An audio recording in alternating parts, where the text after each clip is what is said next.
Right. I think I will just I think I'll just get started with some introductions. So we're at 7 o'clock on the dot. Welcome to our next webinar. For people who joined us early, you will have heard us doing our kind of background admin chat that I do with our guests before we get started. That's entirely my fault, it would seem, because I started the webinar early by clicking the wrong button. This is what happens when I'm running the webinar from home and not being supervised in the office by my far more capable team. This evening, we'll be talking about mental resilience in ultra running, and I am really excited about this because I think we all know as runners that it's a mental game, particularly in ultras. It's all about your mindset. We've got two fantastic guests who will be, well, actually, I guess three fantastic guests in the fullness of time. So I'm going to talk about Vicky Begg and Eleanor McCormack from FitThink. So I'm a great believer in the power of sports psychology. I've had various episodes of sports psychology over the years, most recently with Eleanor McCormack, before I did my own Dragon's Back FKT last summer. Eleanor and Vicky provide this service through this organisation called FitThink to help our participants prepare for the kind of mental side of the big events like Dragon's Back, Cape Wrath Ultra, Northern Traverse. I can highly recommend their services from personal experience, and I'm sure well, Vicky's with us right now. You'll hear some of her kind of expertise and insights shortly, and her colleague Eleanor will be joining us shortly. So Julian is a Dragon's Back race finisher, 21st in 2022. Again, just a bit of background chat. We were talking about the mental resilience when things change at the Dragon's Back, which certainly happened for all of us in 2022. And we'll get into that later. Julian is also kind of a participant. He's done many dozens of marathons, ultras, Ironmans, and knows a thing or two about mental resilience. So I think I know least about Julian. So I'm going to ask Julian to maybe expand on that initial introduction. So Julian, would you like to kick us off and just tell us a bit more about your background and in particular your expertise in this area? Yeah, so firstly, massive thank you for inviting me on today. I hope I can share some information. I'm not the first thing I'll definitely say is I'm not an elite runner in any way, and I started running in 2012 because prior to then didn't have the healthiest of lifestyles, but 2012 was a kickstart for me to kind of get healthier. Started road running for many years, and I just kind of wanted something a little bit more. I kind of, after about 4 or 5 years of the road scene, I had a few friends who were kind of doing some ultras. I live near the Welsh coastline. Based in Shropshire. We've got so many different avenues, and I kind of just fell into the ultra running community. Really, it was that what's bigger, what's the next step. So I did my first ultra back in 2015, which was again up the Welsh coastal path, and I felt there was something very different with it. And I think those of us who are on tonight and ultra runners maybe made the switch from road to ultra, and I think I just found it just more in line with what I wanted from running, kind of my outlook and my philosophy and what it's about. I love the sense of challenge. I love the sense of adventure. So since then, I did one, and I went, that will probably be it. But now I'm up to, I think I've done about 55 ultras I'm onto at the moment. I got into the 100 Marathon Club last year, which was quite nice. And you always kind of go, I think that's it. I remember when I did finish Dragon's Back, I said to my wife, I said, okay, I think that's it. And then the next day you're sat there on the laptop going, okay, what's next? And I think that's always the thing for me. It is a highly addictive element, and it's Something which I feel has not just benefited me from a physical sense in terms of my own health, but certainly in terms of my mental well-being. It's certainly, the sports helped me in my job, uh, and where I am, especially from a career development point of view. And I think that's very much from a mindset shift, which ultra running does support, and inverse the other way. Wonderful. And before I ask Vicky to tell us a little bit about herself, I should, of course, introduce my colleague, Libby. So Libby is brains of the operation, and she'll be answering questions in the chat. And actually, as we head towards the latter part of this kind of webinar this evening, Libby will host the Q&A section. So if you have questions as we go along, please drop them into the chat. Libby will help collate all of these and talk to us towards the end. So Vicky, would you like to tell us a little about your background and FitThink as well? Of course, yeah. Thank you again, likewise, for having us back on the webinar. We've been on it a few times now, Eleanor and I. We established FitThink, having met one another through a kind of Stirling University Psychology of Sport sort of gathering. We'd both been through some of the sort of academic training programs that were there, and Eleanor is a sports psychologist, and I'd done the MSc in Psychology of Sport. So that's how we met, and that's how we formed FitThink. We were thinking to ourselves, these athletes, these endurance athletes, surely they would benefit from some psychology help here. In the same way that, nutritionists are sought after and physios are sought after and coaches. So my background tends to be a little bit more on the coaching side of things, and I'm sort of building my psychology skill set as I move along in the journey. I'm currently doing a diploma in CBT, and that's adding into the various other qualifications I've got. My sporty background is triathlon and sort of endurance cycling. I've been competing for many, many years, but only probably now compete once or twice a year and just kind of do whatever I like, a bit like Julian.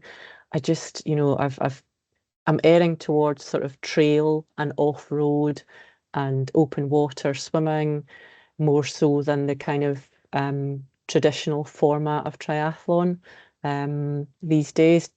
Actually, mainly because I feel it's safer. There's so much traffic on the roads and there's so much busyness on the streets these days that I think that the kind of trail adventure and cross events are really attractive, and more people are just getting, I don't know, inspired by them and excited by them. And I've actually just entered one of your Solomon trail events.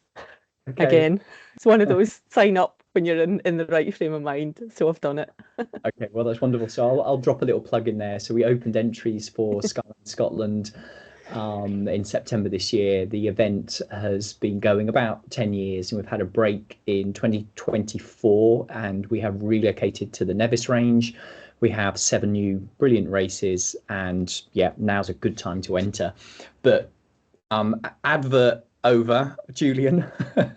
Perhaps you could, you talked about your sporting background, but you didn't talk about your research background. So this is the kind of the nub of this evening. We're going to talk about kind of mental resilience. Do you want to kind of introduce your kind of research expertise? Yeah, of course. So I started my role. I work at Wrexham University, and one of my major roles is I'm a lecturer on the postgraduate certificate education. I train a lot of teachers up.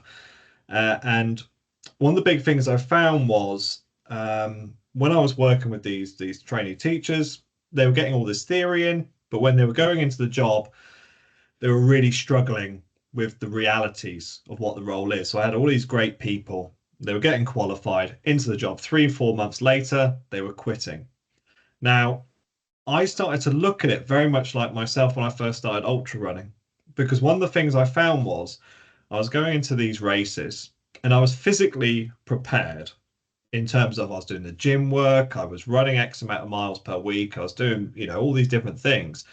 But for some reason, there was a race I did up in Yorkshire in 3 years and not on the bounce. I DNF'd in it. And every single time, looking back on it now, I would like kind of lie to myself and be, oh, it's, oh, my leg hurt or my knee hurt or something like this. But the reality of it was I wasn't really mentally prepared for it. And a friend of mine I spoke to, he kind of said to me very flippantly, this is, I think about 2017, he said, so how much mental training do you do? And I was like, well, none. I never really thought of that as an element of the training. So from a running perspective, I started adding that in and getting success. So from my research perspective, I started thinking, well, why don't I start training teachers in the same way? I do the physical training with them, preparing a lesson plan, writing your schemes of work, getting your resources ready, but I don't do any sort of mental training for them. So for me, it was about, my research was looking at the parallels between the two and whether I could use what I used in my ultra training to help support teachers in this respect.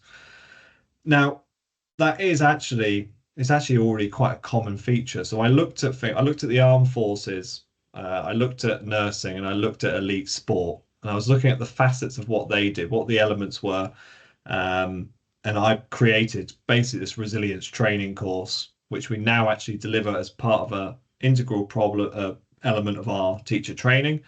So now all of our student teachers get resilience training. We also do it with our first year students across all programs: sport, business, mental health. And that's all stemmed from the lessons I learned from ultra running. Some people say it's just me trying to get running into when I was doing a PhD, just so I didn't have to kind of focus on real stuff. And I could just kind of blag it and say, oh, I need to go run and do some research. But it was just, I remember I was basically, a lot of it came from, I was listening to Nikki Spinks and how she overcame the adversities in her life. And there were so many incredible elements that came out that one really resonated with me. And I thought there's such important features that I think other people need to know about. And unfortunately, unless you're in that community, you never hear those amazing strengths, those amazing stories. So yeah, that's I was lucky to be able to combine my love with my role, and it did make it a lot easier for me. Sounds great to be able to do both of those together. Vicky, so I guess having listened to Julian describe how he's taken his kind of experience of running into his work and almost translating it back again to how that can improve experience for runners, and that must kind of like touch some bits of knowledge and expertise that you have. I'm not asking a question, but I'm wondering if you can elaborate on that from your perspective. Oh, very much so. I mean, I've got a couple of different roles. So I have my kind of sports psychology part of me and my kind of coaching side of me, and then another aspect, I do some textile design, which is a completely different part of, I suppose, my life. But I think that the resilience as a concept is something that I see across all those areas. It's not a thing that's just exclusive to the sports domain. It's something that, if it could be delivered across the board, even at sort of school age and in maybe, I think, degree sort of courses, undergraduate courses, which is, if you're sort of talking about postgraduate level, Julian, I do think that it would be immensely valuable. And thinking about whether I was more resilient because I was a sports person, probably, I think, would be the answer to that. Because I was involved in triathlon from the age of about 17, 17 or 18. And when you do tough things, and you realize that you can deal with tough things, you get through things probably with I don't know, a degree more resilience than those that haven't. I think that's a straightforward answer. Yeah.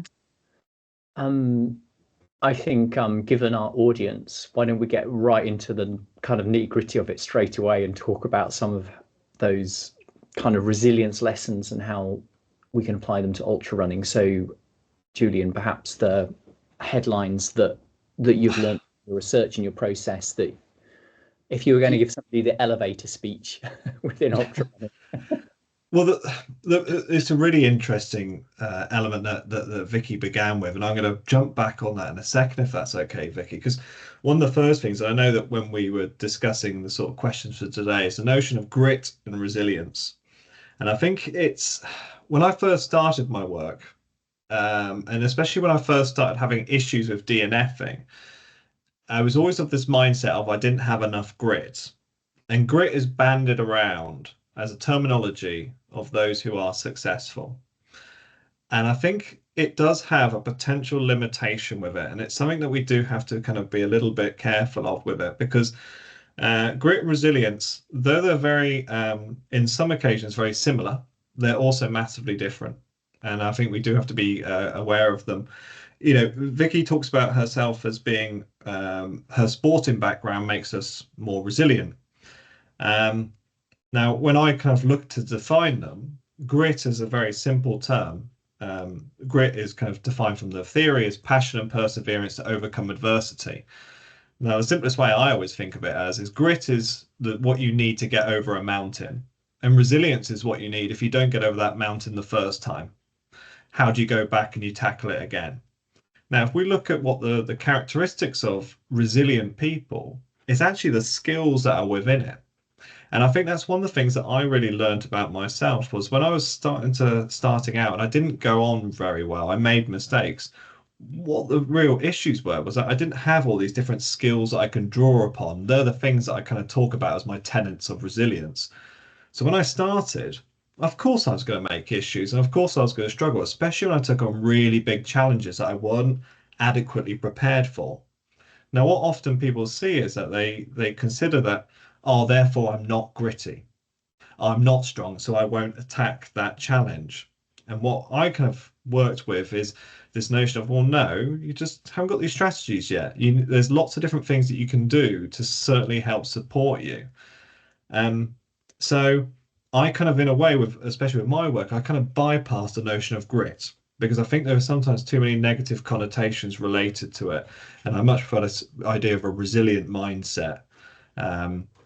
I hope that kind of makes sense. I'm not sure what you think of that, Vicky, because, you know, listening to you saying, have I been more successful because of your sporting background? And I would kind of go, well, your sporting background has given you a list of tools, of methodologies, of ideas, and things you can draw upon that you can then relate to other areas of your life. And this is why at the start I talked about how the ultra running has really helped me in my career because of the strength and the different features that I've been able to draw upon, you know, self-confidence, self-awareness, and self-control, which we're going to look at later on. I'm not sure what you think of that, Vicky, yourself.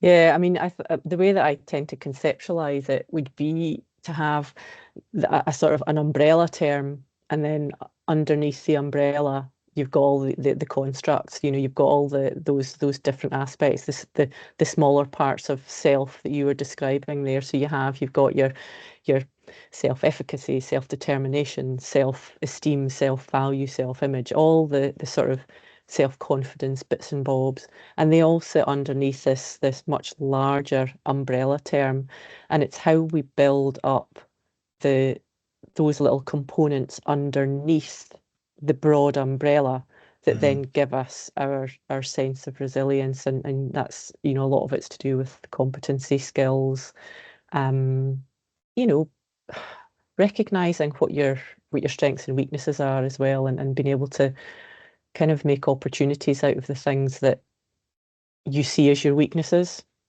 or the threats. So I know that Eleanor has just arrived. I've seen her appear. She's actually just disappeared off my screen. I'm not sure if she's here still. I'll let oh, great, Eleanor, that's fantastic. So I'll let Eleanor listen to a little bit of the conversation, but Eleanor is the other half of FitThink, and we truly have an expert panel now to discuss. I think it might actually just be worth, I may be guilty as ever of not following the plan, and maybe going a step back and just maybe framing the importance of a robust psychological approach, the sports psychology approach, and how that can actually help you achieve your goals physically. And maybe Eleanor, if you're good to go, jump in at the deep end, you might like to just like frame where sports psychology sits in terms of getting us the performance we all want. Sure, always happy to jump in. Great. Hi everyone, apologies for being a little bit late. So from my perspective, sports psych sits, I would be biased, but I would say it underpins absolutely everything else you do on top of that. So if you're doing your physical training, or you're looking at your physical preparation, or even your kit prep or anything like that, your mental resources are very much underpinning your ability to then do that and follow through with it. So part of that can be a bit circular in that, for example, if you have spent some time working on your mental preparation for when things get difficult, just having done that will then give you more confidence going into those situations, as well as you then actually do have a strategy in place to then put into action if you need it. So it can have a kind of double whammy effect of, by investing in it, you're giving yourself a boost in terms of your ability to cope and your preparation and just that kind of overall self-esteem around your capability to be able to do what you're trying to do. But then you also have the backup of, actually, well, I do have the strategies because I know a bit more about how I think, maybe a bit more about what my likely pitfalls are, where my thinking tends to go off into unhelpful directions. And I know how to, A, stop it going that way quite so often, but B, in the fairly inevitable chance that it does occasionally go there, saying, well, I know what to do and it's not the end of the world if I go there. If you haven't got those kind of foundations in place, the chances are that when things get difficult, your mind is already gone. It's already gone into that difficult place before you have a chance to kind of catch it. And that, from my perspective, is what sports psych is in this context. Is it gives you the ability to see what's happening before it happens, rather than to get down the line and realize, oh God, this is just awful, I hate this, and I'm now in this total downward spiral of thinking of, I can't do this, what was I even thinking, who entered this race, what an idiot, what am I doing, blah blah blah. And it's gone at that point. To retrieve that is not impossible, but it's very hard. It's much easier to be able to understand yourself and catch it earlier and say, well, actually, I know that maybe that particular part of the race or that particular part of my training will be a tricky part for me. So, okay, well, that's not the end of the world. I can prep for that, and I can have things in place to then let me get through that in the best possible way. That was a wee bit of a ramble, sorry. That was fantastic. And I think maybe the bedrock for me personally is always understanding my why. It's like, why am I here? Why am I turning up? Why do I want to do this race? And I've certainly heard many runners over the years kind of come back to that. And maybe that's I'm going to ask Julian this, but maybe that's an overly simplistic approach. But is it a good, do you think that's a good foundation to start from? I think it's exactly as Eleanor said. One of the things I talk about, I put this tenet sort of thing, and I say know thyself as one of the most key things. And Baumeister talks about a lot about the importance of self-awareness. And exactly as Eleanor said, I found the same myself as an ultra runner in the past, where at first I didn't know why I felt the way I did. So I'd be in a race and I suddenly become really miserable. And there are other ultra runners there. When it gets dark, when it gets cold, you suddenly get into that negative place. And exactly as Eleanor said, as soon as it gets there, unless you can control it or understand it, you're going to really have troubles. So I found for myself, why was I really struggling at certain points? And I think a huge part is about learning a little bit about yourself, your strengths, but also, as you said, your areas for development, those limitations. So I get lonely. I'm quite a sociable person. So if I'm stuck on my own, I can get into a negative place. You got those negative thoughts. So even simple things, knowing that, I would have like I'd have my headphones where I could talk to people. So I'd have a few people on the speed dial. So before a race would start, if I was doing a big race, I'd be like, just so you know, I may call you at this time. So I'll be plodding along, have my headphones in, I'll have a natter with somebody. I'll be like, I'll just be talking to them about rubbish things. I remember during one race, and I started to feel, okay, I was feeling a bit down about things. So I suddenly had a natter with my wife about what she was cooking for dinner. And it was just something very simple like that. And you know what? The phone call ended, and I was in such a happier place because I knew I'd kind of countered the negativity that had come forward. I think one of the interesting things for those who are prepping for this year, day 2, the Rinogs. Now, the one thing I've always said to everybody who is training for Dragon's Back, if there's a day to recce, like non-stop, in my opinion, it's day 2, the Rinogs. And I remember when I was starting that training, and I went out and I recce'd it the first time, the bit from Choice Vanif Reservoir over to Dog Ohly. And the first time I did it, oh my days, I just remember how difficult it was because unlike day 1, where there's quite a clear path, I remember day 2, I didn't take enough water. I really kind of struggled with these different bits, and I had that negative thing start to creep in. So I started to realize that whole awareness of, okay, so why did I find it difficult? What were the issues I found? And started to instantly just put a plan in place. And that wasn't through the physical side. The physical side I was fine with, but it was purely that mental side. So I did a couple more recce's. I went out with some friends. I brought them along with them. I had, the amount of times something you may refer to as type 2 fun. You suddenly bring your friends on, no matter what the weather's like, it suddenly changes a whole mindset shift. So, when it came to the race day, I knew already, as soon as it got to that section, well, this is what it is. I was in such a better place. It's quite funny. I remember speaking to you at the end of Dragon's Back, and I said to you, you said, how did that go? I said, it was the easiest, hardest race I've ever done. And I think that's because it was extremely difficult, but I was in a happier mental place because I brought all those little characteristics along. I had all those sorts of features, which we talk about. And, there are quite a few other elements that certainly help. But, as Eleanor was talking, I was just sat there going, yeah, completely. And it is about spotting them. This idea of self-awareness is so important as an ultra runner. And some people think it's a little bit hippie-ish, but you do have to learn about yourself. And unfortunately, sometimes you learn that way through making mistakes. And you look at the top runners that are out there, all of them, boys and girls, and you listen to them, and they'll all talk about the times that they maybe didn't complete, or they had struggled, or they did find adversity. But it's what they learned from it that they took forward. And again, going back to what Vicky said earlier about the different elements of resilience, and sometimes it is having struggle and having a challenge and going over the mountain, which is that part.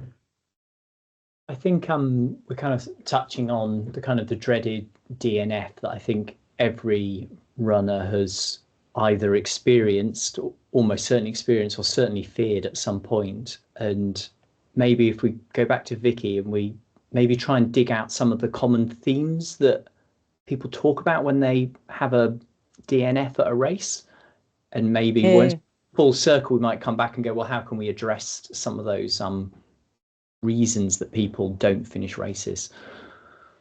I mean, listening to what we're all chatting about, a DNF will most likely be related to a theme of uncertainty, and that will create the kind of pattern of, say, unhelpful thinking. And it will be very, very specific or personal why somebody has DNF'd. You may have someone who has had a genuine injury and they have to pull out for that reason. But equally, you might have somebody who just has a complete failure in confidence, and they suddenly think, I'm not going to be able to finish this. But what they haven't really done is they haven't addressed that uncertainty beforehand, and they haven't maybe investigated or evidenced that portion of almost like visualization of the event. And sort of, as Julian was explaining, and sort of to sort of, you know, put yourself in that place a few more times or in advance of the real event, do your recce's, find out what's happening, visualize what's going to happen, put those A, B, and C plans in place, and know that you've got that structure, which is exactly where Eleanor started with her conversation as well. Because, you know, I do think that the underlying reason for a DNF is uncertainty, rather than it being specific to maybe a sore knee or I got lost. It's the uncertainty and then the fear that's tied in with the uncertainty that people then tend to spiral with. Right. Eleanor, would you like to kind of build on that maybe? Yeah, I would totally agree with what Vicky's saying, and I think there's two kind of other aspects with it. Is that part of the planning can be about at what point do you stop, so that you're actually addressing that, so that it then becomes maybe you didn't finish, but the decision to stop was actually a rational decision based on pre-decisions. So rather than try and make these decisions when you're feeling maybe a bit miserable because it's tough, well, it's kind of meant to be tough, otherwise you wouldn't be doing it. So having sort of pre-decisions, almost like lists of, well, actually, if this happens, and this happens, then for my own well-being, I'm going to stop. Or, you know, things like that, so that it means that if a DNF does happen, you're less likely to then, after you've had a bit of sleep and a bit of reflection, then be disappointed at yourself for choosing to stop. And there is that distinction between a DNF that happened because it was just a bit tough and you know you didn't have enough, your why wasn't strong enough, or it wasn't clear enough, or you know you didn't have the strategies to use in the moment, and in the moment you went, enough with this, you know what would be better, being in a comfy bed. And yeah, that would be more comfortable, but in the longer term, actually what you're trying to do is get to a point where whatever happens in the race, whether you finish it and blow your goals out the water, whether you finish it but you're a lot slower, whether you don't finish, you know, whatever, that actually the experience of having done it is still something that you look back on and are pleased with what you did. And so there's quite a lot in there in terms of preparing yourself, yes, to get as far as you can, and yes, to try and finish, but also preparing yourself for the potential that there might be times at which stopping is the right thing to do, and not seeing that as a failure. You know, the F doesn't stand for failure in DNF, as far as I'm aware. But people sometimes talk about it like, you know, I failed to finish the race. Well, or you succeeded in stopping, depending on, you know, kind of, you can reframe it like that around it. So I think that's kind of one aspect of it. The other aspect, just kind of building on what Vicky was saying as well about the uncertainty, is that part of what you can do is to remove as much of that uncertainty as possible, or embrace the uncertainty. So there's two different ways. Well, you could do both of those things, to be honest, at the same time. So remove all the uncertainty you can, but then you're entering something like Dragon's Back. Of course there's uncertainty. That would be weird if you knew exactly what was going to happen all the way through it. And again, that won't be why you're entering the race. Most people will be entering the race for reasons that encompass things about seeing what happens, seeing how I can do in it, seeing if I can finish. All of that requires you to keep going to see what happens next. So that kind of idea of, in those moments when you're considering stopping, actually taking a pause to go, but do I want to find out what happens next more than I want to stop? Well, maybe I'll just do the next little bit and see what happens. Okay.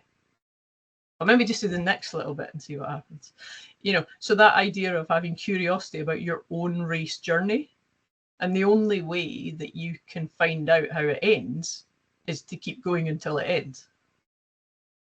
And, you know, so you can set things like that up ahead of time as well, of having that as your go-to question, of, you know, almost bringing a bit of FOMO for, well, if you stop now, you'll never know. You don't know what the next conversation is or the next bit around the corner, or you won't know what happens at camp tonight, or you won't know, and that kind of idea of using that to your advantage and kind of flipping it round. And that's where I say that sort of preparation can come in, so that when it's wet and dark and a bit miserable, you go, oh, one, this is what I signed up for. Of course it's wet and dark and miserable. It's, no offence, but it's in Wales, Obviously it'd be sunny up here. Or, two, well, actually, I know how to deal with this because I've already worked it out. I've already got a plan in place, and it will be hard, but I kind of want it to be hard, and doing it that way, so that you're understanding why your DNF might happen and being okay with that, but equally working to limit the chances of it happening for the wrong reasons, and doing it that way. That's a wonderful reply, Eleanor. And I've been writing down like little follow-up questions, but I realise I want to come to Julian and kind of ask about the DNF element as well. And I guess you'll have that real contextual experience of having been there on, well, hundreds of races as well. They don't all go. And having one this year as well. So we'll come back to that later. Okay. I think it's another one of the areas that I talk about, and I call it with people, I call it eat the horse. And it's the old, how do you eat a horse? It's one bite at a time. And I think I've spoken about it in the past. I remember when I first started training for Dragon's Back. So I'm a big believer in, pardon for my language, but don't half-ass two things, whole-ass one. So when I was training for Dragon's Back, that was it that year. It was the entire focus. And I remember I did a recce from Conway, and the aim was to do the section from Conway up over Trivan, and then I was going to get a lift at Pen Pass, get the bus back. And I remember I dropped down into Llynogwen, which is only like 16 miles in, and I was absolutely gassed. And this was only a training day. And I was sat there just going, how the hell am I going to get to Cardiff? And straight away, again, I had that doubt in my head. This was only a recce day. And I suddenly had to kind of rephrase it. It's one of the things I look at and go, well, you're not running to Cardiff. Your aim is to get to the first clock, the first checkpoint, which is at Pen Pass. And you've got this amount of time to do it. And then when I started looking at it, I went, well, I'm still 4 hours ahead of when the cutoff would be. And then your aim is to get to the campsite and eat chips. So what I was very much doing is sometimes we'll often see it as this absolutely humongous challenge. We'll see it as it's a race from Conway to Cardiff. And what I did personally myself was I completely rephrased it. And in my head, I went, no, your job is to get to the halfway point, get your little drop bag, get your bag of Haribo and Maltesers in mine. That was all my target was, and then go get chips. And it's those small bite-sized chunks, and people will probably do it. Maybe in the call, they'll say if they're doing an ultra marathon, they'll go, it's just 5 park runs left, or it's only this amount, and what it is all about is sometimes overcoming a DNF, exactly as Eleanor said, it's one step at a time, and actually breaking it down into those smaller chunks. Forward progression is forward progression. I did the spine a couple of years ago, and I remember then just I was coming up over a section. I was like, oh, this is an absolute nightmare. I was really feeling, I remember being in the fetal position on top of the Cheviots. It wasn't very pretty, I can assure you, but in my head I was like, no, you're going to go do a park run. And it was the whole thing of going, just break it into these small chunks, and the whole mindset shift changes through that.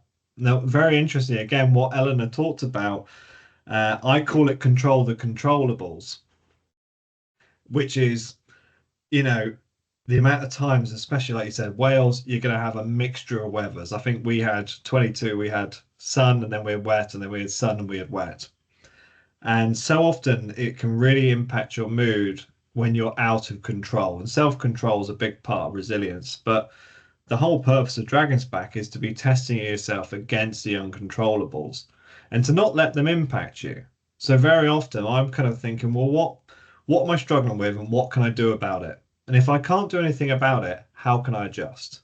I did a recce, and I remember it was like massive wind, massive rain. I was in absolute misery, and I was just like all grumpy about life and the world. And in my head, I just went, okay, you're gonna shift. Maybe you'll change the route. You're going to go do low level, get back to the car, change. Straight away in that car, I was thinking, well, I didn't do this. I didn't bring any mates along with me. I didn't check Met weather. I didn't take a decent enough jacket with me. There was all these things that cut short my run because I hadn't controlled the things I could control. And if I'd made those sorts of adjustments, if I'd really thought about it, then I would never have cut short that race. And it's very much the same when you're in any event. It's a mindset shift where you just go, well, what can I do about it? And if I can't do anything about it, you kind of just learn to, and this is where the grit mentality comes in. In that instance, you have to learn to grind it out, which again comes from practice and the addition of other elements. I think when we think about things that we control, we naturally jump to things like, well, I can eat, I can put on another jacket, and those really practical things. And what I'd like to really focus on tonight is those psychological things that we can do and how we can build. I'm going to use the phrase resilience there. And Vicky, one of the things we kind of had in our pre-questions was about self-esteem and how that can kind of impact your, I guess, performance ultimately. So maybe you could kind of introduce that as a concept. Is that a good starting point? Yeah, I think so. I mean, I think that it's something that can certainly undermine your performance if your self-esteem is low. And even if it's low, call it contextually. Confidence and self-esteem are kind of, they're tied together, but they're not the same thing. So if you've got your self-confidence, it's a portion of your self-esteem. And what you will look to do in terms of building your self-esteem is build different confidences and competencies within those different contexts. So again, just like Julian and Eleanor are kind of talking about, your ability to have high self-esteem in this environment and the environment that you're putting yourself into is to build all the different components up within that to create this full picture. Yes, there'll be parts of your self-esteem that are very much linked to just who you are, how you've been brought up, what your family background is, what you believe in, how supported you are. And I know Julian spoke about chatting to, his wife or his pals when he's trundling along in these events. And that underpinning sort of base level of support is hugely important in terms of your self-esteem. I think a lot of athletes will go into these races and say, I'm doing this myself. I'm a lone fighter here in this battle. And I think it's really helpful to not see yourself in those terms and to understand that your self-esteem is very much built up from a whole selection of aspects of influences in your life, including all those support mechanisms, including the fact that your pals are behind you, your mum and dad are behind you. You can give your wife a quick call if that's what you want to do. And even if you've just got that thought in your mind that they are with you along the way for each of those small parts and that you've got something to do along the way. And I think that ties in a little bit with this sort of, take each section as it comes. Build your day on the basis that you've got good things to do and they'll make you feel good. So you've got good things to do for the first half of the morning. You've got good things to do for the second half of the morning. And at each point, you're building your self-esteem even more and saying, well, great, I've actually achieved that. I maybe didn't achieve it as quickly as I wanted to, but I've still achieved it. So you start to build this picture of your self-esteem from a number of different components. And it's never just one single element. And I'm going to ask Eleanor next. Do you think you can kind of build your self-esteem in real time at a race when you're as Julian very nicely described, as you break down the race into these little bite-sized chunks, and every time you succeed and you make progress, I guess you're building your confidence and self-esteem as you go. Yeah, absolutely. You can. it's kind of what Julian was saying about having that level of self-awareness. So rather than having thinking and thoughts being some things that just happen to you, it's about that taking that control of the way that you think and being very deliberate about how you think in the moment. So where something, you have managed to run that park run, well, actually making sure that you're acknowledging that to yourself of, wow, go me, I ran another park run. Actually, that's great. Oh, if I can do that one, I can do the next one. And it's having that deliberate thinking pattern rather than always just letting your thoughts kind of control everything. There are obviously times just to, enjoy, be in the moment, let your thoughts wander about doing whatever they're doing, going, oh, look, a goat, whatever, that's fine. But if you want to balance that off with the management of them and the awareness of them, to say, well, actually, this is a moment where I'm just going to acknowledge all the good stuff I'm doing as I'm doing it. But part of that is, again, as Julian was saying, practicing. So this, being aware of your thoughts and paying attention to the important ones and adding in good ones, good is the wrong word, helpful ones, it's something to learn how to do. It's a skill like anything else. So ideally, the first time you do it, you don't want it to be in the race. You want to have been doing that on your recce runs, on your practice runs, doing it with friends, things like that. And then adding in the preparation element of it. So I'm a great one for an analogy. Shane, you'll know this. But one of the things that I like to use when we're talking about things like confidence or self-esteem is thinking about it like you have a bunch of helium balloons, and each of those balloons is a different source. And so what you're trying to do in terms of your prep is go, well, actually, what are all my balloons? Where do I get it from? So, one of them might be, actually, I get it from the support that I know I have from my family. That could be a balloon. It could be about, I get it because, it could be something as simple as, actually, I'm doing this for charity, and that makes me feel good about, my reasons for doing it. And actually, that's a balloon.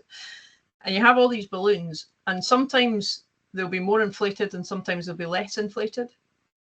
But the key is that you have multiple balloons, so they don't all burst at once. They don't all deflate at the same time. So if one's a little bit low, you're fine. You've got your big bunch of balloons. You just pull on a different one. Use that one to get you the next bit. But what you can do is work on what are the factors that inflate my balloons and making sure they're in. So that's getting back to those controllables that Julian was talking about. I would add on to that. They're not just controllable, but it's the controllables that are also important. And putting that in and saying, well, actually, the important things that I can control can inflate these balloons. And some of that I can do ahead of time. Some of it I can do it in the race in terms of the way that I'm nice to myself. I don't beat myself up if I'm going a little bit slower than I thought I might. Well, I'm still going. Okay, yeah, I'm still going. That's fine. Let's keep going. And then you kind of, you can take that analogy as far as you like in terms of being carried along by your balloons and all sorts of things, which, you can work into visualization. But it's that idea of it not being one thing that is either high or low. It's not that, my self-esteem is low or my confidence is low. It's like, well, maybe a bit of it has gone down, but that's okay. I have all these backup balloons. And doing it that way, and that can be quite helpful. And I quite often bring my balloons out with clients, whether they like it or not. Julian, perhaps again you can expand on that kind of self-esteem, maybe some examples of the balloons you've used when you've been racing. I love the balloons analogy. I'm stealing that one, so that's great. No, do you know what? One of the things that really kind of jumped, I was really pleased to hear Vicky was talking about it, and it kind of got me thinking a little bit about, I think exactly as Ellen was saying as well, was why do people do ultra races? And I think one of the core things certainly for people to be aware of is to sometimes I think there's potentially the wrong idea as to what an ultra race is and what the reason for. And I know somebody I was speaking to a while ago, and they were talking about how, I want to do it because I want to see how much pain I can endure. Now, I'm going to say honestly, the intention why I do ultra running is to be as pain-free by the end, okay? And But when talking to them about it further, again, they're like going, well, no, I'm going to storm out. I'm going to be ahead of the pack. I'm going to be the lone wolf. Now, I know that when they've gone and done a race before, it's not gone very well at all. Now, one of the core things as to why I do ultra running and why I loved it from the very first place and why I have, I've had some good results and things in that in the past is actually the complete opposite, is the community, is the group of people around. Now, a lot of my research, the kind of fancy word is hermeneutic dialogue circles, which basically means community groups that talk and share amongst each other. Now, going back to the idea of those weaknesses that we have, those self-doubt thoughts. Now, if you're on your own and you're running along and you're going, Jot, I've just done a 30-minute mile. I'm in an absolute, this is rubbish. The best thing you can have around you is actually a group of people, running with a group of people, because you'll have an interpretation of something and somebody else will go, that's not too bad actually, because that was that was one of the mountains we got. We've only got 6 more left to go. Suddenly your whole frame of reference completely changes. And a lot of that is this idea of going, I always talk about with Dragon's Back, I say to people, yes, some will see it as a race. They want to see who can win and all that. But I'll be honest, it's an event. It's a challenge. It doesn't matter what your time is, you get to the end and that's amazing. But the whole key thing is that community group. And that's not just during the race. It's also, for those that have done Dragon's Back or are going to do it, the tent life and the camp life is probably one of the highlights for me of all the races I've ever done, because, the guys who I was in my tent with, we still do, I speak to a few of them still, we still go to races and stuff, but it would be those stories we'd have afterwards. It would be that sharing of information. We'd be looking at maps together and, it's embracing that community spirit, which is also a massive factor of resilience. And I did Offers Dyke last year, and I know there was a big section where I knew I was going to struggle. So I had loads of friends who came out and ran little bits with me. Now, some people may look at that and go, well, that's not very tough because you're getting people to come and help you along. But it's not. It's very smart, actually, because I was still running that section and I had an absolute whale of a time. It was actually probably one of the best days. I forgot what day it was because I've been running for about 2 days prior to it. But I just enjoyed the whole experience. And a lot of that's down to, this is where sometimes a little bit against a gritty mindset and because it does generate, unfortunately, I'm going to be sexist, it's mostly stoic machismo. This idea, we embrace the inner Goggins and who's going to carry the boat sort of thing. When actually being open to getting support, having a community, running with a group of people is actually what makes ultra running really awesome and what makes it such a fantastic experience. Watching your own journey, Shane, when you did it non-stop, did you do that on your own or did you get support? Well, I'm just thinking of my follow-up statement and I'm going to talk about the friends that I did it with. So yeah, I had a lot of support. And how did that make you feel when you met them? Well, for absolutely for sure, each time I was doing one of those legs and I was finding it hard or I felt tired and sore, I thought about the friends I would be running with on the next leg and I have got to carry on because I absolutely want to spend the next 6 hours with so and so. And I was very open to their support, partly in desperation, but goodness me, it was an incredibly powerful bonding experience for me certainly, and I hope for everybody involved. And this kind of goes back to what I was talking about, the lessons I've got from ultra marathon and other areas of my life. And I would definitely say even from I learned that from ultra marathon about being open, about sharing, because I know in my work life, especially in academia, especially working in university, where sometimes it can be about you get locked in your little silo, you sit in your office and you don't really share with other people, when actually to be effective in your role, it's actually about being open and honest. It's sharing with other people. It's the community groups you have. And this, again, I think that's what I'm saying, ultra running benefited the other way as well. But that is such a core facet, and it's being open to embracing the people around you. And I know I've had a few races saved for myself where I got lost on Crossfell during the spine, and suddenly two people came out of the darkness, and you know, though, and it sounds, not to sound pretentious, though I was faster than them, I knew that, I'm going to run this whole section with them because they, I know I'm going to feel better for it, and I'm going to enjoy that experience with them. Because without them, I probably would have pulled out. I know that now. They saved my race for me, and it's about embracing that. Absolutely. So I'm going to do a bit of a shout out. We've got 126 people in this webinar at the moment. I can't believe you haven't got some questions that we could share.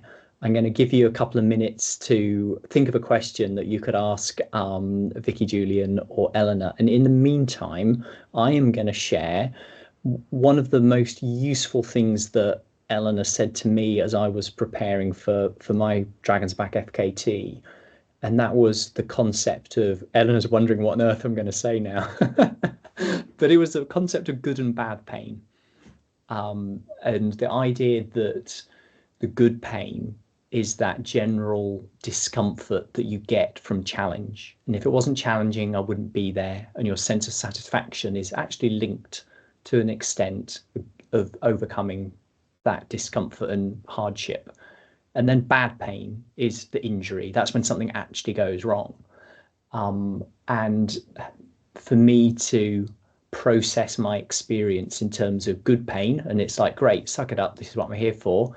And then bad pain, I need to do something about this. And I had two distinct times of bad pain when I had a niggle that came along, and I thought it might even be game over for my attempt. And actually, I found another level, we found a solution, and we carried on. But maybe Vicky first, good pain, bad pain. How does this sound to you? Is that a helpful construct for people? Yes, I think so. And I think that along with the majority of the conversation we've been having, there's a learning process in that, Shane, and there's an understanding that the entrance athletes, the participants, would want to develop to understand what good pain and bad pain actually is for them, because obviously the bad pain can be pretty dangerous if it's continued, but good pain, provided it's serving you well, I think can be of benefit. Yeah. I think there's a lot of learning to be done there as far as what that means. Yeah, so it might be something that experience brings, but that also awareness. And we were chatting about awareness, understanding what you're actually feeling and how you're responding to pain. Eleanor, would you like to? I mean, we spoke about this at length. So for those who didn't pick up earlier, Eleanor provided the sports psychology coaching for me before I did my Dragon's Back, and it was brilliant. So there you go. There's an introduction. Oh, right. I'm glad you said that and not the opposite. Yeah, I mean, I think part of what we did with that was to allow you to understand that there was a difference, but also to prepare for the inevitability of the pain. And that idea of saying, well, if you spend the whole race trying to avoid it, that's a lot of energy and a lot of focus on something that isn't a total controllable. There are obviously things you could do to control around it, but sort of recognizing that it would come. We don't know when. We had discussions, Shane, if I'm right remembering, about what happens if it comes earlier than you expect, what happens if it comes later than you expect, what does that mean, what do you do with that? So really exploring just, well, it will come at some point. I mean, I think that was probably the one thing we absolutely did know about it. And then we looked at, well, there is a distinction. You can't just completely ignore it because, as Vicky said, that's potentially dangerous. You had your support team there to help you with that process. But we also didn't want you to focus only on it when it was there and kind of spiral into that. because one of the things we know about pain is that it is subjective. There's not one measure of pain. I won't feel pain the same way as Shane will feel pain, even if it's exactly the same injury, because a lot of it is to do with how we're thinking about it. So there was kind of two elements to that. Well, at least two, but there was the sort of pre-planning of the inevitability of it, of what do we do when it comes, but also that, well, how do we make sure it doesn't take over more than it needs to? So it was a very fine balance with it of, yep, you need to pay attention to it, but you'll only pay attention to it every so often. I think if we remember correctly, we had it set up so it was changeovers and things like that. It was like a check-in point. Right, I've checked in with it. I've dealt with anything that needs to be dealt with in terms of, is it a bad pain? Can I improve a good pain? But then it's done. And now I'm moving on to something else. My focus is elsewhere because it's been dealt with, rather than sitting or running with that pain all the time being there of, well, oh no, that's still sore, oh, is that getting worse? That might be getting worse, because if you most people on this call will have experienced some sort of niggle, I would have thought, whilst running or doing anything else. So you'll know yourself that if you focus on the niggle, it will feel worse, and then your thoughts start to go into, oh god, what if it gets even worse? What if this isn't just a niggle? What if the thing's over? And you spend a lot of time doing that, a lot of energy doing that, as opposed to saying, I've assessed it, I'm happy with where I am with it. Yes, it's painful, but I'm carrying on anyway. Or I've had my medical team have a look at it.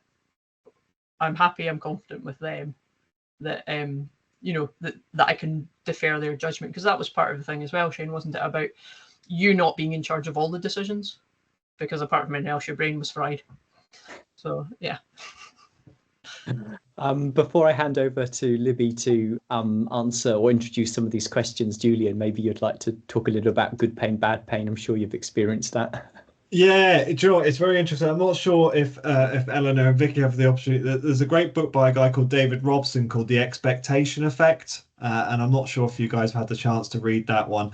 And he talks about, one of the things he talks about is the nocebo effect, which is how mentally you can actually create injuries in yourself. And I'm not sure if other people have had it, where they've woken up a couple of days before a marathon or a race they've gone, oh, I'm feeling that in my knee, I'm pretty sure, oh, and they'll hear a noise, oh, is that my back gone? And sometimes those nerves and worries can actually draw upon this idea of physical injuries and stuff. It kind of also links a lot to what I was saying about type 2 fun, and it's and again, exactly as Eleanor was saying, the uncertainty element of it. And yeah, the good pain, you embrace it, it's part of it. I think the real pain is also that self-knowledge, self-awareness of your body. But again, good training, good recce's, you learn about the areas of your body that you may need to work on. I know for when I was training for Dragon's Back, my thighs and my calves were not as strong, especially if I'm going to go do 6 days of mountains. So that was going to be where the injuries were potentially going to come from. So I then went and changed my whole training plan to reflect that. And it goes down to this idea of, preparation. And when it came to the race, I was, again, it's that confident mood, because I know I'd done all this training beforehand. I knew where I was going to be strong for that race. But no, I like the idea of good pain, bad pain. I like it. Excellent. We just want good pain. That's good. Yeah, Libby, I'm going to hand over to you. We've done the best, an hour. That's quite a good conversation. Perhaps you'd like to introduce the questions. Of course, we've got lots of questions now. So there's one here from Claire, which I think is quite a good question on comparison, especially in the kind of world of social media, I guess, that we live in these days. I perceive myself as slow, but I know that I have other skills such as navigation. Do you have any advice on how to avoid the pitfall of comparing myself to faster people? I'm not sure who best placed to take that. Maybe Eleanor? Sure. Got that. Sorry, I'm being slightly distracted by a very hungry cat. It's all right. I do apologise. I might be in pain shortly. So I think I would say a simple way, and I put simple in brackets, but a simple way to look at that is that you're not running their race. So comparison is one of those things that there are so many dynamic things happening that just because somebody happens to have run past you faster doesn't actually mean they're having a better race.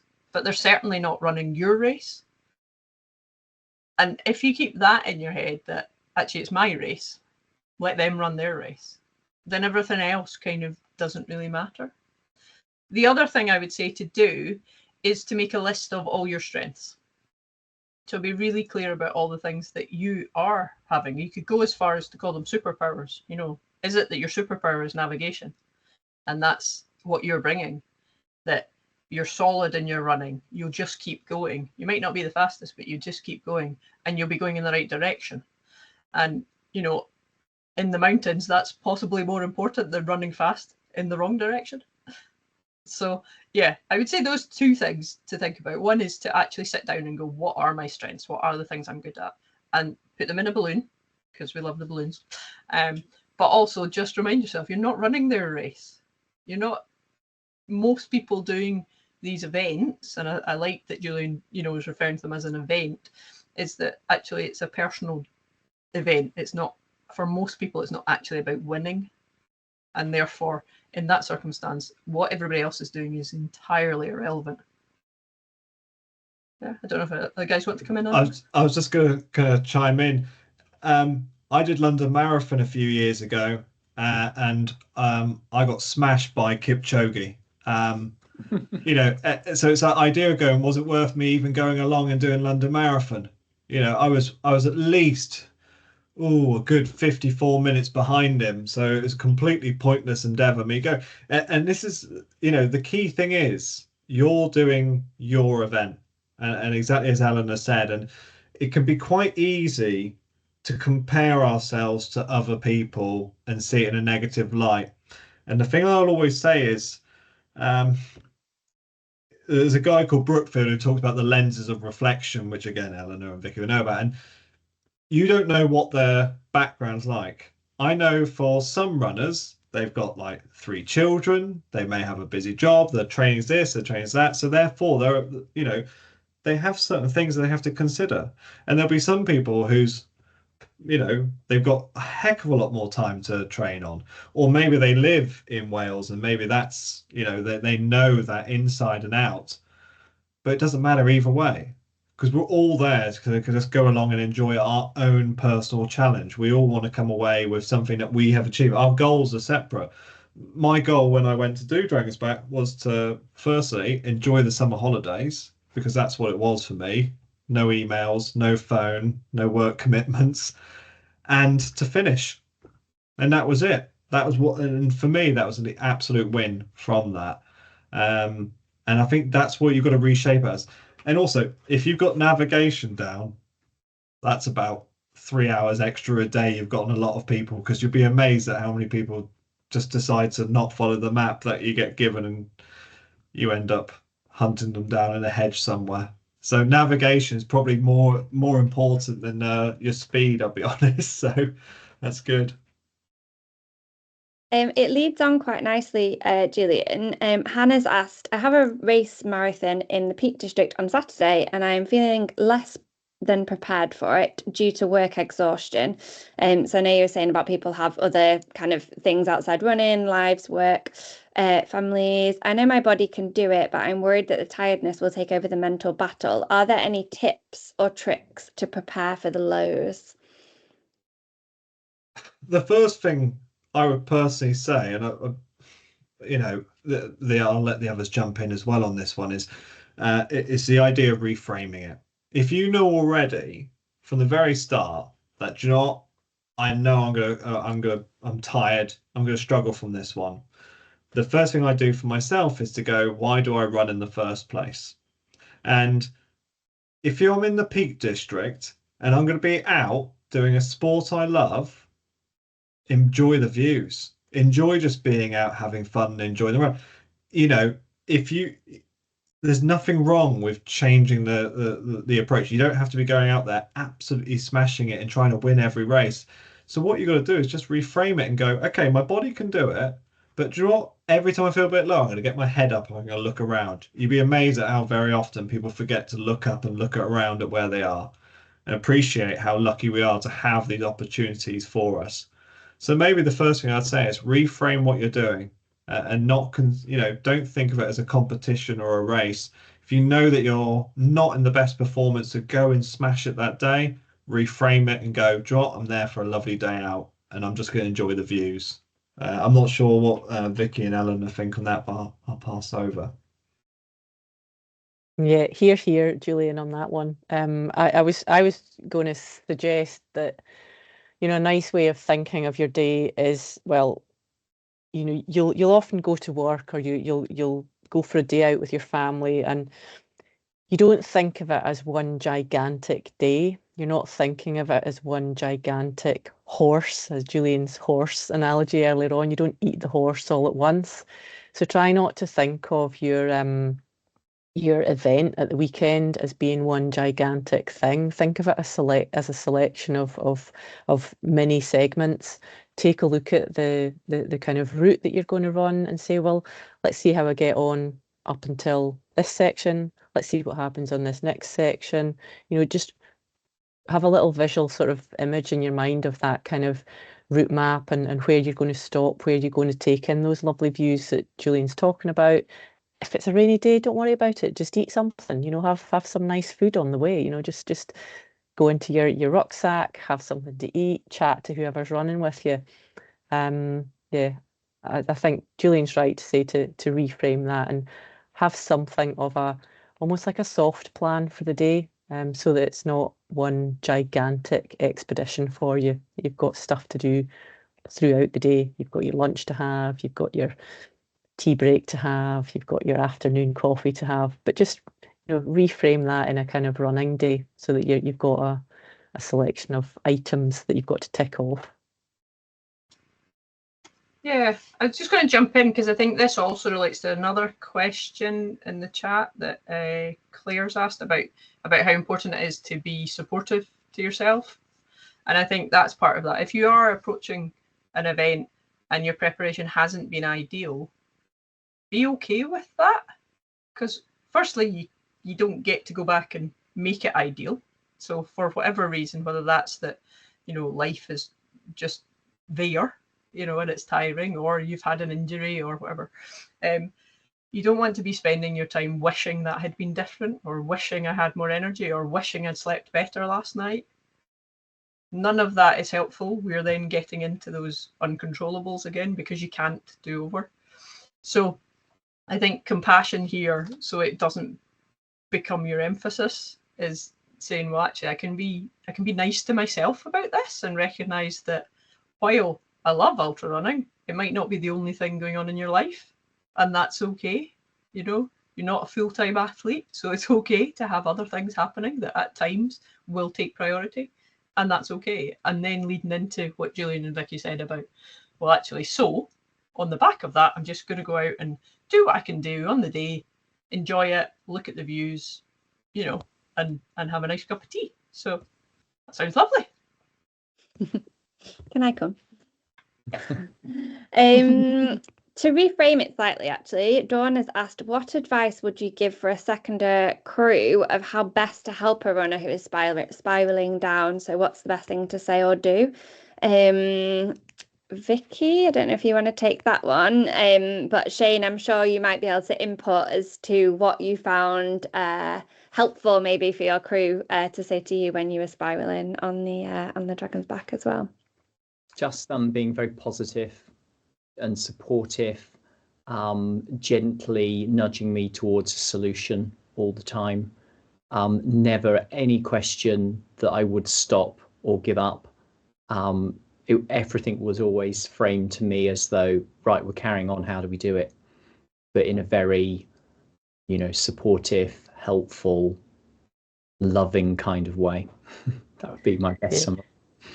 I think that's a really nice way to put it as well, Shane. You know, I think if I was looking at it from my kind of counselling hat, and if I was placing myself in the role of being one of the crew, you know, I would be looking to be, this is a classic sort of counselling sort of phrase, you're sort of unconditionally positive towards people.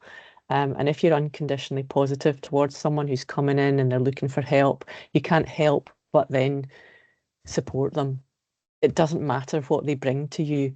What you're doing is giving them a kind of space to say what it is they want to say, and then give them a chance to maybe reframe things a little bit if they're feeling a bit down.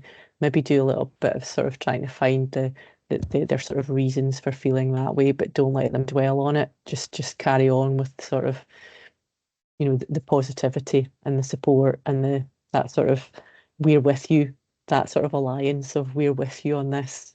Let's keep going. We've had a question from Rich. I've just jumped over to the chat. I've got them on like 2 channels. Very interesting session, thank you. Eleanor Vicky, do you think there is any crossover regarding resilience with track athletes? Are there any lessons to carry across from track athletes' positive experience of building resilience? I can't think that the psychology of this is unrelated. Slightly different angle. Yeah, sure, I'll take that one. I mean, ultimately, resilience is resilience. And I think just when I jumped on the call, Julian, I think you were talking about, you know, kind of how it relates to the rest of your life beyond the ultra running and that kind of idea. So I think track athletes, their resilience will be shorter in terms of time because their events are shorter, but it's not actually different because the kind of mental barriers that get in the way are still things around self-doubt, are still things around unhelpful comparisons to others, you know, all of these things, which are exactly what ultra runners will come up against as well.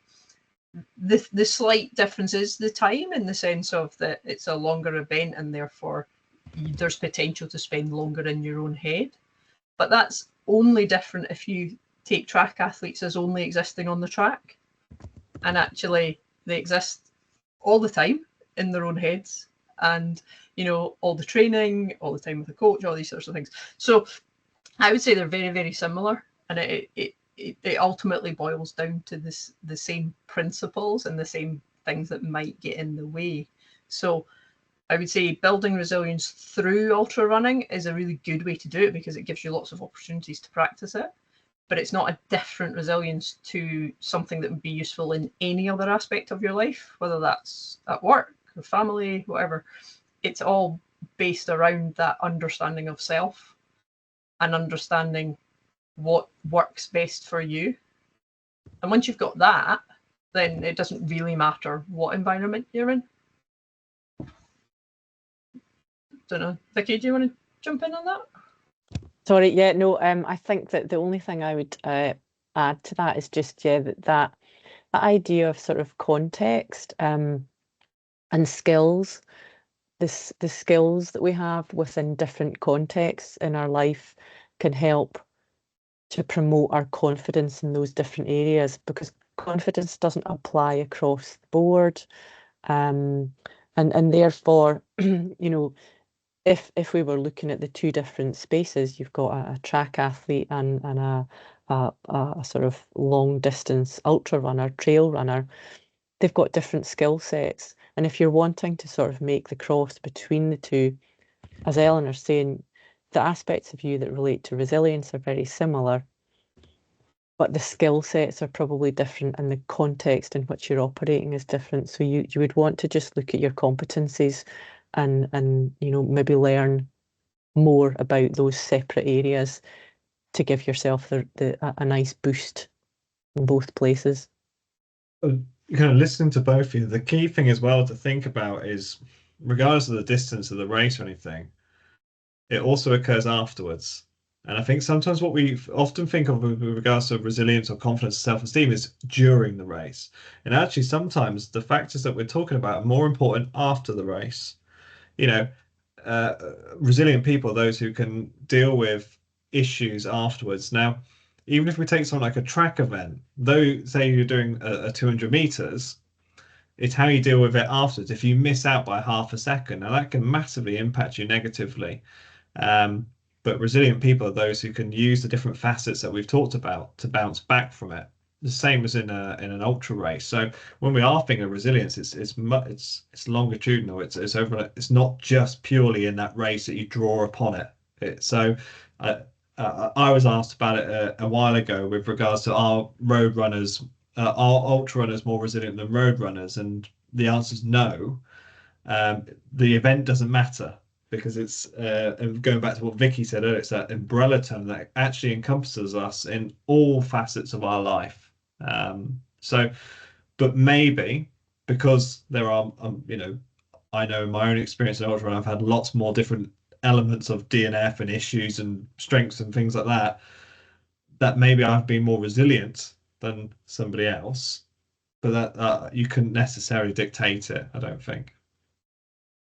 Yeah, I think it can be quite. Sorry, just to quickly pick up. I think it can be really useful to, instead of talking about resilience, to talk about exactly that, Julian, the bounce back ability, because I think that then gives people a nice concept of what actually is resilience. Well, it's the ability to bounce back, and that can be in anything at any time. You look at Kim Collison this year with the spine. I was listening to him the other day. An absolutely fantastic example of someone who faced adversity. Was it 3 DNFs at the spine, and just reevaluated everything, not just his training, but his whole mental approach and his whole. If anyone gets a chance, it's a very good one to listen to, because all the different elements where he rediscovered himself, reevaluated, completely changed his plan, that bounce back ability. Such a phenomenally resilient person. And that's in all sort of areas. And I think it's inspiring to me to see that, because I DNF'd at this year's winter spine as well. And, it can be quite easy to go into that negative cave of you can instantly go, I'm rubbish in other areas. And it's quite easy to go, well, that's it, I'm going to give up the sport. But do you know what? Listen to that person and go, wow, they bounced back and they DNF 3 times on this one, or they had this sorts of issues. Yeah, and I think that this is what I'm saying of resilience. It's longitudinal. It's not just in that short space. It's how you deal with it afterwards. But yeah, no, phenomenally person. It kind of leads on to a question that Holly's asked about talking about things kind of outside of the race, but to what extent do you see runners who have used running to replace other addictions in their life particularly struggle with performance and DNFs because they're relying on success in the races to prove that they're okay? I don't know, Vicky, if you want to take that from a more kind of counselling perspective. Yeah, that's a difficult one. And have I seen it before? Probably yes. Where the addiction, the addictive nature, the sort of the personality and characteristic that person holds hasn't actually been sort of investigated by themselves. So they've just moved their addiction from one place to another, and in both situations it's kind of unhealthy. Whether you're addicted to say substances, or whether you're addicted to running, if it's unhealthy, it's unhealthy. And what you would really want to do in that situation is to investigate why you're becoming addicted, and what that aspect of your personality comes from. And that's a really quite a deep sort of counselling sort of process, where you would be looking into how the individual has come to this place in their life where addiction is their support mechanism. You really want for athletes to be coming into your event and having a healthy view on why they're involved in the support in the sport, and not for them to be seeing it as a crutch to carry them through bad aspects of life. You kind of want to deal with the underlying things beforehand. That's a tough one. I think don't know. I might jump in there, seeing as we're kind of rapidly approaching 90 minutes worth of chat. Yeah. Maybe Julian and Eleanor would like maybe some final words as we kind of start to wrap up the evening. Sorry, Julian, go first. I'll go, shall I? Final words in just all of it, yeah? Yeah, sure. Yeah. Yeah. I think if people are taking something away from, if they're going to take one thing away from tonight, what I would say is spend some time with yourself. And I don't mean that in a weird way. Well, you can do it in a weird way if you like. But, actually take a little pause in all your physical prep and all your kit prep and getting excited about that and go, hang on, how much do I actually understand myself in this context?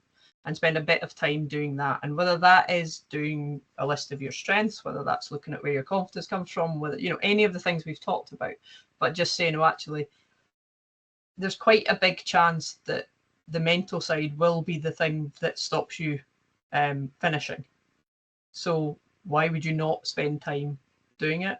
But it's quite an easy one to kind of put on the back burner and think, oh yeah, I'll do that later, or I'll do it while I'm out running, or I'll do that. But it does need a bit of thought to what is it you're going to do with it. What might be the flags for you to work around? When are you going to do it? Is it that actually I want to get better at X and Y, and I'm going to do that by, A and B?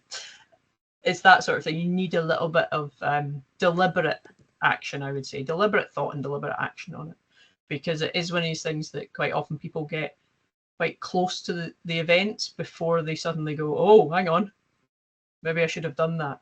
And actually, if you do it earlier, it gives you that opportunity to practice it, to embed it, and to give yourself that better chance of success for you, whatever success looks like. So I would say that's my kind of takeaway for tonight. Yeah, it kind of, you kind of took the words out of what I was going to go for, Eleanor. Thanks for that. No, it's absolutely spot on.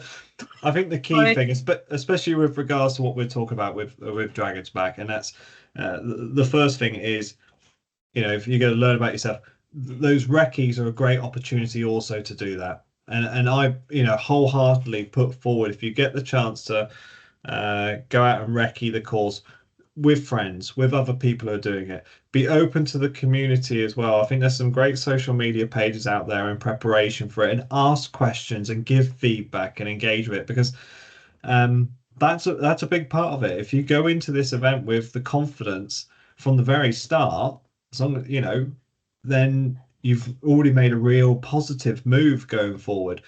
And those recce's are important. It's quite interesting looking at some of Shane's comments today, but the crux of the event is completing day 5, and I come a little bit different from it, and that I think the crux of the event is also very much dependent on you, that you learn about from your training. So for me, I always knew when I recce'd all of it down to day 5, and I knew that day 2 was going to be the absolute hardest day for me.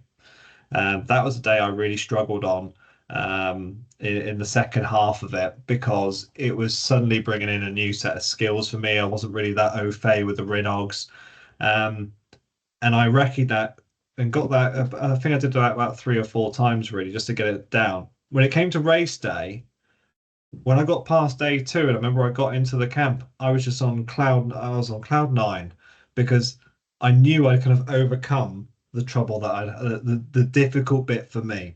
I knew that from then, I had Cadair Idris, which is an absolutely beautiful section. I was suddenly then getting onto my home, the bits of running. It becomes a lot more runnable, especially after day 3. And then day 5 in Brecon is just absolutely stunning. But that was me for day 2. And for somebody else, it may be, day 3 is it for me? And those recce's are so important in helping to develop that. But yeah, I think if you're looking to develop mental resilience, especially for any large ultras, embrace the community, Be open and honest with yourself and with other people, and use people around you, because it is, you know, working collaboratively is what makes us successful moving forward. Wow, what an amazing evening of insight and knowledge sharing. So I found that fascinating. I am going to wrap it up there. I think we've had everyone's time for 90 plus minutes. I would like to say a big thank you to Julian and Vicky and Eleanor for their time this evening. You know, our wonderful experts. A big thanks to Libby, my colleague, who's working at home late. It is a bit of a brutal end to our webinars. You click leave and that's it. We all just disappear. So I just would like to pass on a big thanks to everybody. I cannot recommend FitThink enough. They've certainly made a big difference to my personal Dragon's Back experience last year. So if you're serious about doing the best that you can, I would definitely recommend their services. Right, well, thanks everybody, and hopefully see you kind of on the trails at some point this year. Good night.